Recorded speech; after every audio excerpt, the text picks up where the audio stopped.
Ici, on se dit tout et on parle de tout sans tabou. Et aujourd'hui, on va parler de quoi? De rire. Bienvenue. Santé.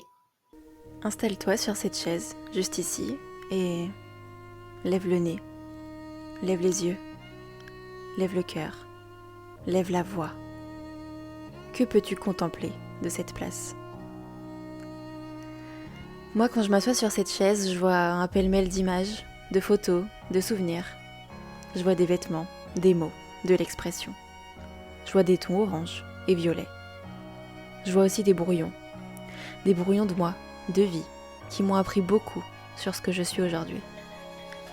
Et ce que je vois surtout, ce sont toutes les potentialités de ce que j'ai été, de ce que je suis, de ce que je peux être et veux devenir.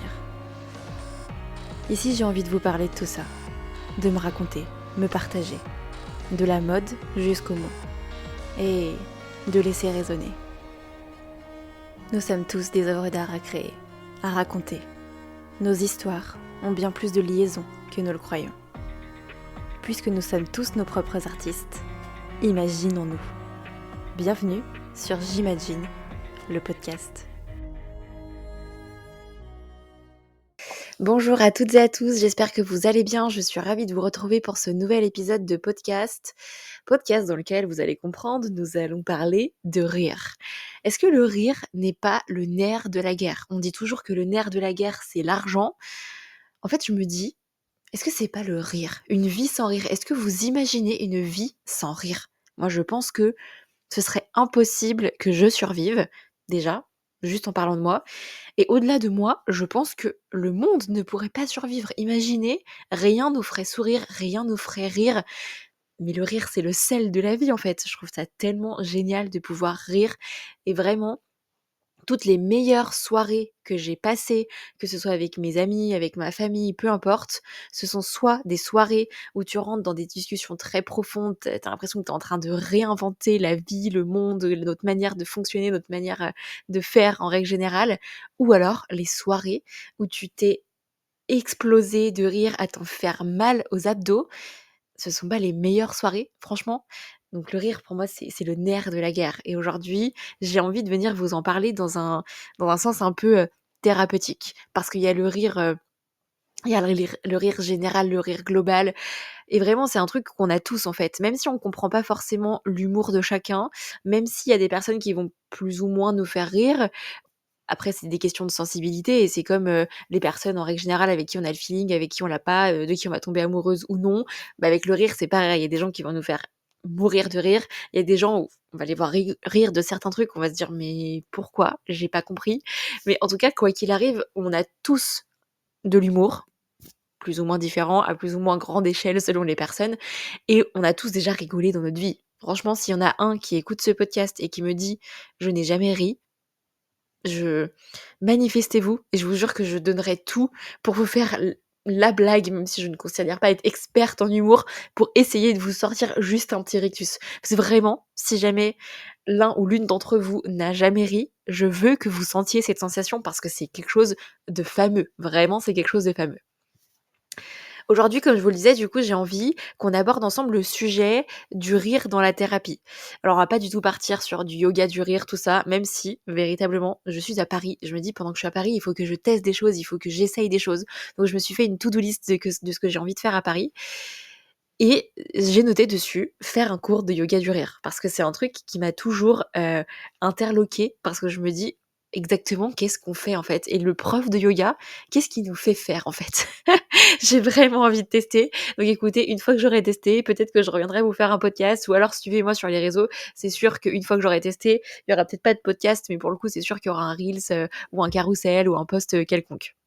Là, quand je dis thérapie, ou guérison plutôt, parce que thérapie, c'est un bien grand mot, guérison par le rire, c'est, juste par rapport à une réflexion que j'ai menée avec moi-même et quelque chose à laquelle j'ai pensé, parce que souvent je divague dans mon imaginaire. Il y a des fois vraiment, je sais pas s'il y a des gens qui habitent sur Paris, mais si vous êtes amenés à me croiser, je pense que je marche de manière très automatique. J'ai mis le pilote automatique et je sais pas si ça se voit à mon visage, mais je suis pas connectée à ce qui se passe autour de moi. Parce que quand je marche, boum, boum, boum, mon cerveau pense à plein de trucs. Et donc, ce que je vais vous partager là, c'est vraiment, en fait, j'étais en train de marcher. Je me suis dit, mais ouais. Et ça, c'est un sujet hyper intéressant, il faut que je vienne vous en parler, en fait. Donc la guérison par le rire, comme j'ai envie de vous le partager aujourd'hui, voilà, c'est vraiment pas on se met face au miroir, on rigole ou je sais pas exactement comment fonctionne le yoga du rire. C'est pas de se forcer à rire, c'est pas cette thérapie où on va forcer le rire. Mais c'est plutôt se servir du rire pour comprendre si, on est OK avec des parties de nous ou si on est OK avec des situations. Dans le cabinet dans lequel je travaille, dans notre bureau, on est 5 et vraiment, on travaille autant qu'on rigole et autant qu'on se taquine et autant qu'on se tacle et c'est en sortant du coup d'une journée de travail où on avait rigolé, qu'on s'était taclé sur plein de trucs et que je me suis dit: «Ah mais en fait, c'est un sujet de podcast».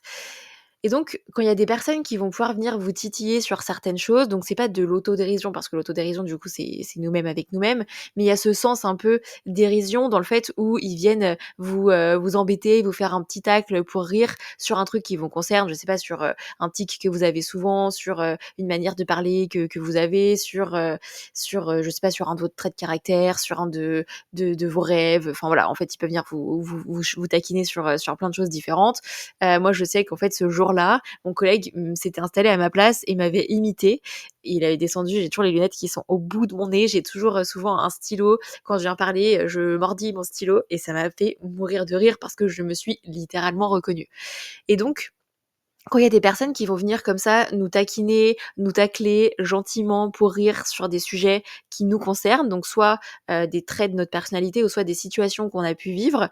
Si on est capable d'en rire aussi, c'est que pour moi, en fait, on est totalement OK et totalement aligné avec cette partie de nous-mêmes ou avec la situation donnée. Je vous donne un exemple plus concret. Par exemple, à la personne quand elle vient, m'imiter sur, comment je suis avec voilà mes lunettes au bout du nez, que je mordis mon stylo, que je suis toute droite dans mon siège, tout ça.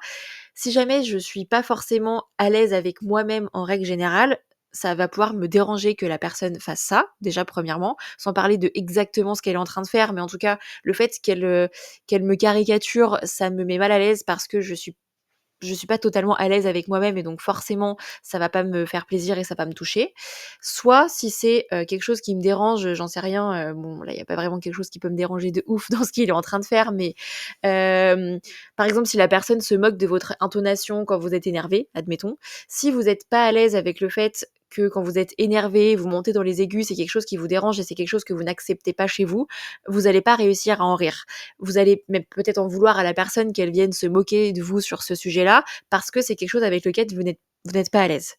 À partir du moment, selon moi, où la personne, quand elle vous caricature, quand voilà, elle vous fait un tacle ou qu'elle vous taquine sur des choses qui vous appartiennent ou des situations que vous avez vécues et que ça ne vous touche pas, que vous êtes capable de venir en rire avec elle et même d'en rajouter une couche parce que vous avez aucun sujet avec l'autodérision, c'est que là, pour moi, vraiment, ce que la personne est en train de caricaturer, est un non-sujet pour vous. C'est quelque chose avec lequel vous êtes totalement à l'aise chez vous, c'est quelque chose que vous assumez totalement chez vous, ou alors c'est une situation qui a été guérie. Par exemple, je sais pas si vous avez vécu une mauvaise expérience en date, par exemple, sur le coup, quand vous le racontez, ça vous a vraiment touché parce que c'est quelque chose qui vous a fait du mal. Si 3-4 mois après, avec vos meilleurs potes, vous êtes capable d'en rire vous-même, vous en faites des blagues, donc autodérision, ou alors vos potes vous font des blagues par rapport à ça et que vous partez dans des bars, c'est que selon moi, la situation a été réglée. Vous êtes totalement aligné avec cette situation-là, vous avez guéri ce qu'il y avait à guérir autour, vous avez compris ce qu'il y avait eu à comprendre autour, ou en tout cas, vous avez fait, entre guillemets, «le deuil» de cette situation et de cette expérience-là, et donc vous êtes capable d'en rire parce que c'est devenu un non-sujet. Comme on rigolerait, du ciel, comme on rigolerait, d'une table, comme on rigolerait d'une chaise. Voilà, il y a pas de c'est des non-sujets. Le ciel est bleu, cette chaise est marron, si on est capable d'en rire, bah, ouais, normal, en fait, c'est un non-sujet, c'est quelque chose de totalement acceptable. Et donc si je suis capable de rire de moi-même sur un trait de caractère ou sur une situation que j'ai vécue, ou alors que quelqu'un rigole de moi-même à ce sujet-là et que ça ne me touche pas, c'est que pour moi, c'est un non-sujet. Par contre, à contrario, quand il y a quelqu'un qui va se moquer de nous sur une situation donnée ou sur un de nos traits de caractère et qu'on sent qu'à l'intérieur ça vient réveiller quelque chose qui a une résistance, c'est que là, selon moi, il y a encore quelque chose qui doit venir être gratté et compris. Par exemple, si on reprend l'exemple de quand vous vous énervez, vous montez dans les aigus et quand la personne vous le fait remarquer ou vous imite, ça vous énerve, c'est qu'il y a un truc un trigger à l'intérieur de vous qui vous fait dire que, vous acceptez pas en fait ce côté-là de vous-même? Est-ce que c'est parce que vous trouvez, que ça vous c'est la «honte» entre guillemets de partir dans les aigus quand vous êtes en colère? Est-ce que c'est vraiment du coup par rapport au fait que vous montez dans les aigus quand vous êtes en colère? Ou est-ce que ça vient vous créer une résistance parce que vous trouvez que vous vous mettez trop souvent en colère et vous vous dites: «Ah là là, les gens ils le remarquent parce qu'ils ils m'imitent». En tout cas, c'est forcément qu'il y a quelque chose à l'intérieur qui n'est pas clair et avec lequel vous n'êtes pas du tout à l'aise et pas du tout OK. Donc après, c'est comme d'habitude, là, c'est à vous de venir gratter et de vous dire: «OK, là, je sens qu'il y a eu une petite résistance. Qu'est-ce qui se passe? Pourquoi ça m'énerve autant et pourquoi ça c'est même pas forcément de l'énervement, ça se trouve, ça va pouvoir vous rendre triste, ça se trouve, ça va pouvoir, vous vexer, enfin, peu importe l'émotion que vous avez finalement, mais c'est qu'il y a quelque chose derrière à venir gratter et à venir se dire: «OK, là, quand la personne, elle me parle de cette situation ou quand elle m'imite sur tel sujet, je sens que je suis pas OK avec le fait qu'elle se moque de moi sur ce sujet-là. Donc pourquoi?» Et donc de venir creuser. Et après, il y a une étape qui est encore au-dessus selon moi dans le pouvoir de guérison ou en tout cas, sur le fait que c'est totalement, mais alors totalement un non-sujet parce que les personnes qui sont autour de nous sont déjà un bon indicateur. Selon, sur quoi elles vont venir nous taquiner, on va pouvoir se rendre compte qu'est-ce qui est un non-sujet et qu'est-ce qui est pour le coup un sujet sur lequel il faut que je vienne travailler. Mais au-delà de ça, le l'apothéose, le graal, c'est quand vous êtes capable de faire de l'autodérision. Quand vous-même, vous êtes capable de vous moquer de vous-même sur une situation donnée ou sur un trait de caractère, mais c'est que là, on est au summum du non-sujet. Parce que vous êtes tellement à l'aise avec cette situation que vous avez vécue ou avec ce trait de votre personnalité que vous êtes capable de ne pas vous prendre au sérieux sur ce sujet-là et d'en rire. Et là, on est à un niveau d'acceptation et de confiance en soi qui est juste majestueux et juste magnifique. Mais sur ce sujet-là, vous savez que plus personne, que ce soit par le rire ou pas, pourra venir vous ébranler ou vous coucher. Parce que vous-même, vous êtes capable de rire de vous-même sur ça, de vous auto-faire des blagues et de rire tout seul de vous-même. Donc là, vraiment pour moi, vous êtes au summum de, de l'acceptation de vous-même et de la confiance en vous sur ce sujet-là. Personne ne pourra jamais venir vous faire tomber en vous parlant soit de cette situation ou soit de ce trait de caractère de chez vous, parce que vous l'avez tellement accepté que vous êtes capable de vous faire des propres blagues sur vous-même. Donc franchement, là, les gars, mais envoyez-moi toutes les flèches, tout ce que vous voulez, mais vraiment, la flèche, elle va arriver vers moi, boum, elle va quoi qu'il arrive, toujours me passer au-dessus ou à côté, parce que alors vraiment, c'est un non-sujet. Donc vas-y, tacle-moi à ce niveau-là.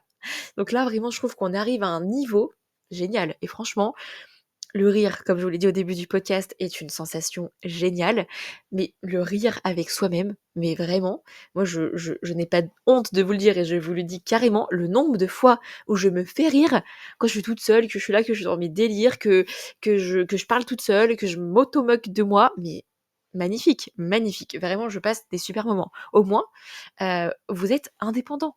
Les autres vous font rire, mais s'il y a personne avec vous, vous pouvez rire quand même. N'est-ce pas merveilleux? Bien sûr. Là, c'est plus que du sel sur la vie, vous voyez? Je sais pas, j'ai même pas de mots pour décrire la sensation d'être capable de s'auto-foutre de sa gueule et de rire avec soi-même. Vraiment, c'est une pépite. Donc voilà le message que je voulais vous faire passer aujourd'hui par rapport au rire. J'ajouterais juste un truc avant qu'on se quitte. C'est de bien savoir faire la différence quand même quand quelqu'un vient vous taquiner ou quand quelqu'un vient se foutre de vous, OK?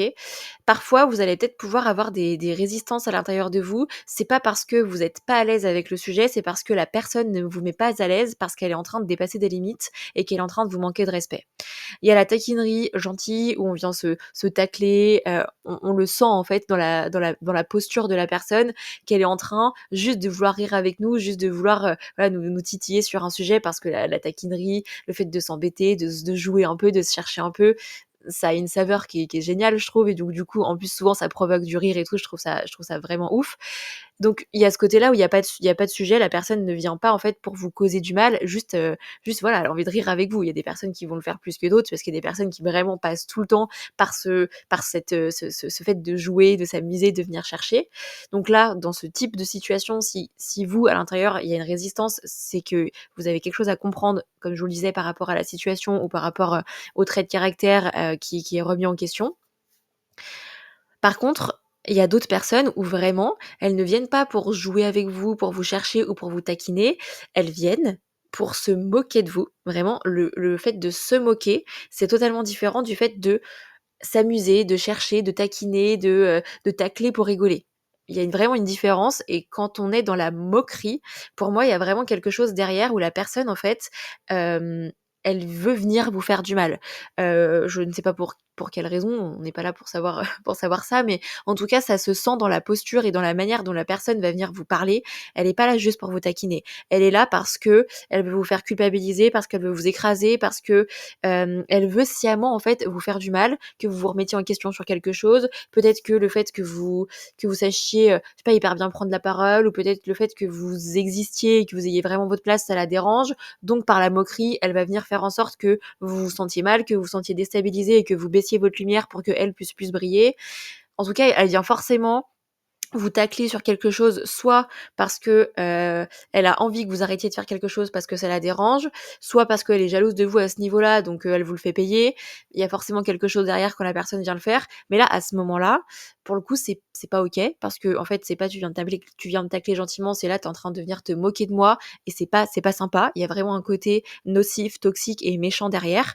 Et donc là, si vous sentez que ça vous dérange quand la personne fait ça, dites-vous bien que le problème n'est pas de vous-même à vous-même. Le problème, c'est elle, c'est la personne qui l'a entre guillemets et qui vient vous le jeter à la figure parce que vous dégagez quelque chose ou vous faites quelque chose qui la dérange et qu'elle a envie de remettre en question.